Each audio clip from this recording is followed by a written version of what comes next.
여러분, 광의의 통화량이 또 엄청나게 늘었습니다. 한 달 새에 거의 14조 가량 늘었다고 이야기할 정도로 광의의 통화량 M2가 장난 아니게 늘고 있습니다. 돈이 이렇게 는다는 사실은요, 어떻게 생각하면 시장에는 굉장히 충격을 줄 수가 있습니다. 보시는 것처럼 9월입니다. 9월까지 3,115조 8천억 원입니다. 작년 대비하면 9.2% 증가했어요.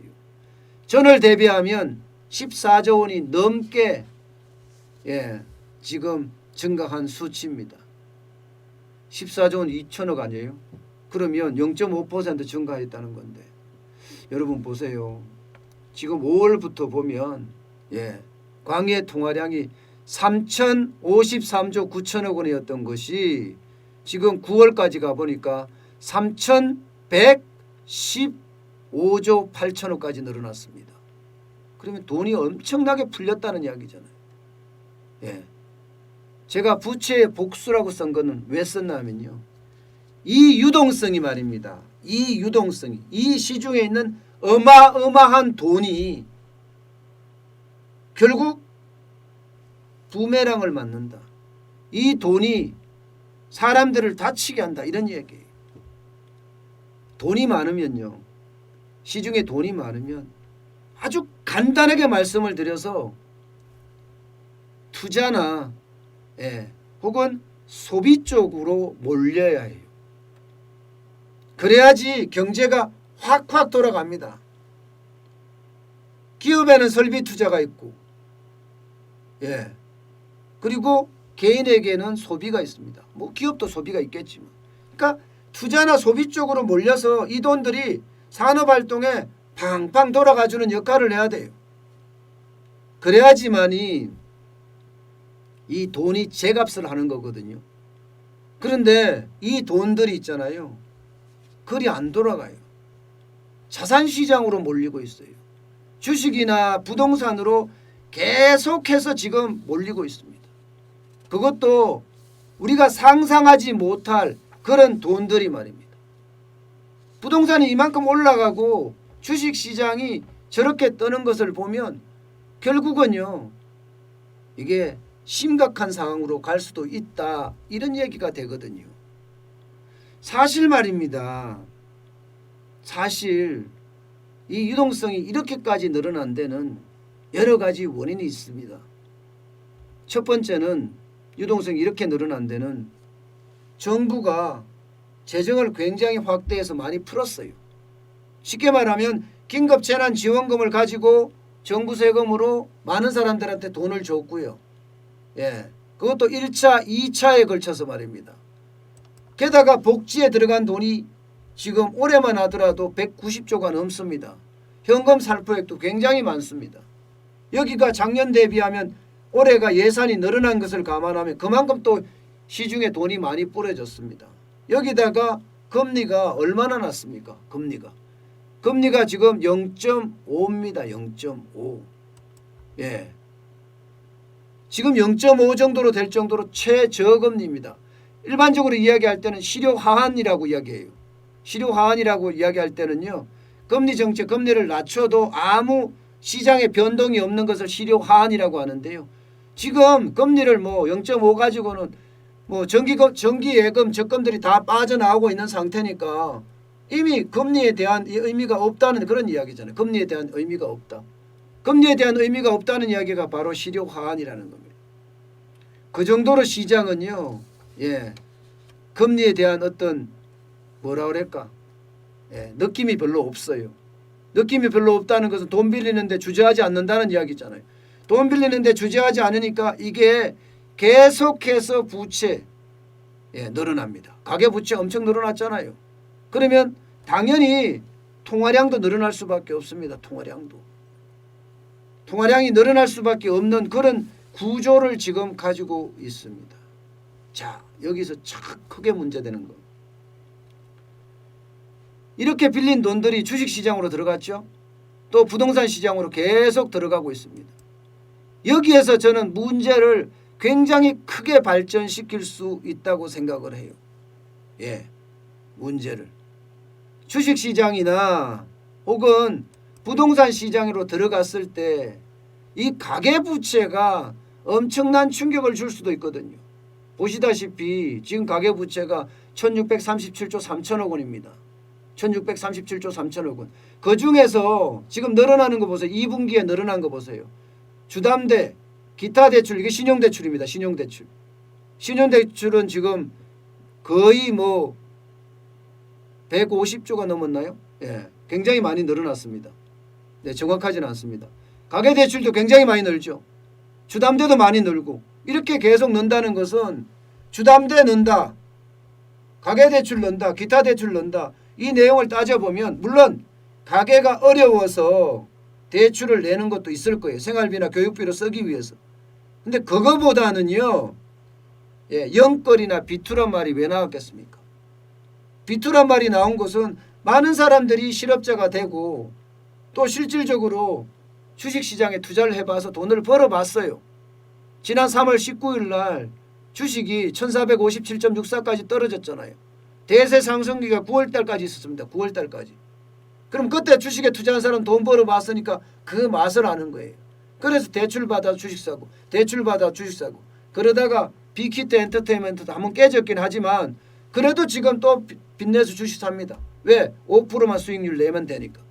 지금 돈 빚만 낼 수 있으면, 지금 빚을 다 막고 있어, 정부가 막고 있어서 문제긴 하지만 빚만 낼 수 있다면 여러분, 빚이 금리가 한 2.6%에서 3% 채 안 됩니다. 그럼 5% 이익만 내면 돼. 주식 투자에서 5% 이익 내는 거 쉽다고 생각하고 굉장히 어려운데도 불구하고 말입니다. 어쨌든 빚투라는 이야기가 생겼다니 그 이야기예요. 예. 시장도 호락호락해 보이고, 예. 나는 직장도 잃었고 돈은 벌어야 되겠고 결국은 빚투하는 거예요. 게다가 부동산에서 영혼까지 끌어모아서 집을 산다는 이야기예요. 주택시장을 완전히 정부가 망쳐놨기 때문에 많은 사람들이 야, 더 올라가기 전에 사자, 더 올라가기 전에 사자. 게다가 전세 대란까지 일으켜놨잖아요.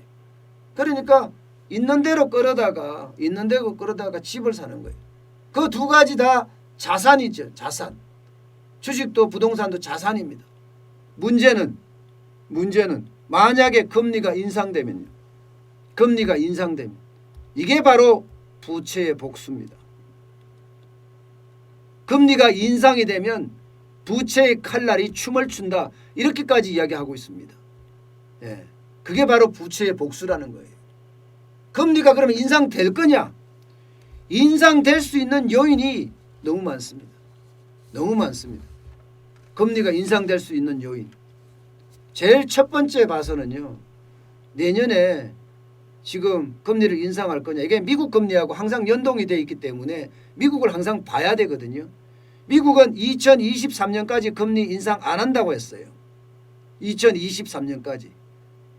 예. 그러면서 지금까지 3조 달러 풀었는데 앞으로 2조 달러 내지는 2조 달러 이상을 풀겠다고 해요. 그러면 그 돈을 어떻게 마련합니까? 그 돈을 결국은 국채를 발행할 수밖에 없습니다. 그러면 3조 달러에 대한 국채를 발행을 했어요. 또 2조 달러 이상의 국채를 발행을 한다고 쳐요. 그러면 국채를 많이 발행하게 되면 채권의 공급량이 많아지죠. 채권의 공급량이 계속 많아지면 채권 가격은 떨어집니다. 채권 가격은 공급이 많으니까 당연히 떨어지겠죠. 반면에 금리는 올라갑니다. 왜 금리를 올라가느냐? 채권을 팔려고 하면 내가 금리 더 줄 테니까 좀 사줘. 가격은 떨어지는지 모르겠지만 금리는 올라갈 수밖에 없어요. 이건 미국 상황도 마찬가지고 대한민국 상황도 마찬가지예요. 대한민국 상황도. 대한민국도 지금 부채가 엄청나게 올라가고 있잖아요. 그러면 채권의 금리가 올라가면 자연스럽게 이거는 금리가 올릴 수밖에 없는 구조로 갑니다. 예. 지금 생각보다가 빨리 금리가 올라갈 거다 하는 예상을 많이 하거든요. 두 번째는 지금요 금리를 올라갈 수 있는 가장 또 큰 요인 중에 하나가 과연 미국이 어떻게 할 거냐. 달러를 이렇게 푸는데 달러 약세를 계속 가져갈 거냐에 대한 문제입니다. 예, 저는 달러 약세를 계속 가져간다. 저는 그렇게까지 생각하지 않습니다.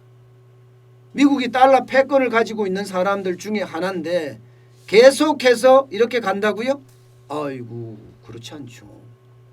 결국은 달러 강세의 요인을 찾아낼 거예요. 어떤 식이든. 미국이 전 세계 1등이라는 걸 만들기 위해서라도 달러 강세 요인을 만들어낼 수 있습니다.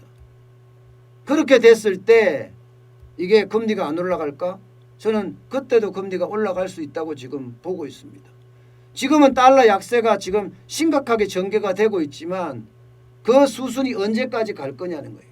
언제까지 갈 거냐.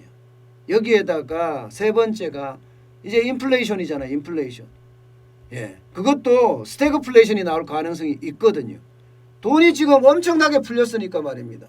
돈이 지금 돈 풀린 것만 보더라도 여러분 역대 최고 아니에요? 역대 최고? 예. 돈이 역대 최고로 이렇게 풀렸으면 이게 언젠가는요 올 수밖에 없어요. 올 수밖에. 예. 인플레이션이 올 수밖에 없습니다. 인플레이션이 왔을 때 과연 감당할 수 있을까? 예, 감당할 수 있을까? 그러면 인플레이션을 막고자 금리를 인상합니다. 시중의 통화량을 줄이는 거죠. 시중의 통화량을 줄인다는 것은요. 예, 이거는 인플레이션을 좀 막을 수 있는 요인이다. 이렇게 예상할 수 있는 겁니다. 그리고 마지막 네 번째가 중요합니다. 네 번째가. 요즘 와서 가장 많이 급속도로 부각되는 거예요. 예, 부동산 시장의 대혼란 말입니다. 지금 여러분도 알다시피 부동산 시장은 매매 가격도 지금 올라가고 있고 전세값은 폭등하고 있잖아요. 그러다 보니까 매매 가격을 계속 밀어 올릴 거다. 매매 가격을. 그 매매 가격을 계속 밀어 올릴 거다는 것은 잘 생각해 봐야 되는 요소 중에 하나입니다. 부동산이 계속 올라간다. 실제로 KDI 한국개발연구원에서도요. 네, 한국개발연구원에서도 이게 유동성이 부동산 가격을 올렸다 이런 보고서를 낸 적도 있습니다. 그것도 불과 요 며칠 사이에 말입니다.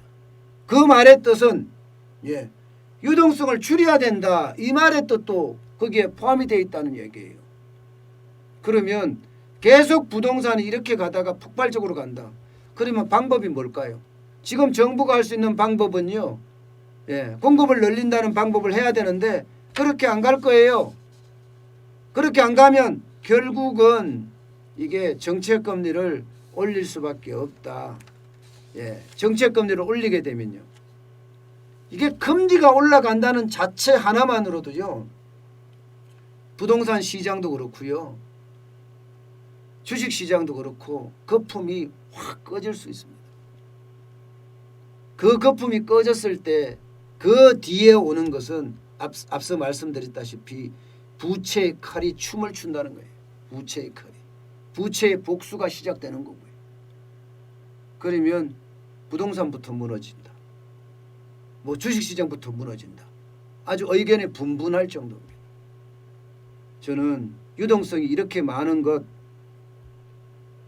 이 단기적으로는 경기를 부양하는 효과가 있습니다. 그런데 이게 장기적으로 가잖아요. 계속해서 이렇게 끌고 가잖아요. 그러면 이게 역습을 하게 됩니다. 역습을. 유동성 함정에 빠진다는 거죠. 이 돈들이 투자나 소비 쪽으로 흐른다면 별반 문제가 없습니다. 오히려 경기가 더 좋아질 거예요. 그런데 투자나 소비 쪽으로 흐르지 않고 결국은 부동산이나 혹은 주식으로 흐른다면 돈맥 경화라고 하죠. 돈의 흐름이 막히는 거죠. 돈의 흐름이 막혀서 이게 결국은 뻥 하고 터질 수도 있다는 것. 그게 굉장히 위험하다. 저는 그런 시간이 그렇게 멀지 않았다 이렇게까지 봅니다. 그런 시간이 그렇게 멀지 않았다. 그 시간이 왔을 때 과연 우리 경제가 그 거품을 감당할 수 있을까 하는 그런 두려움마저 듭니다.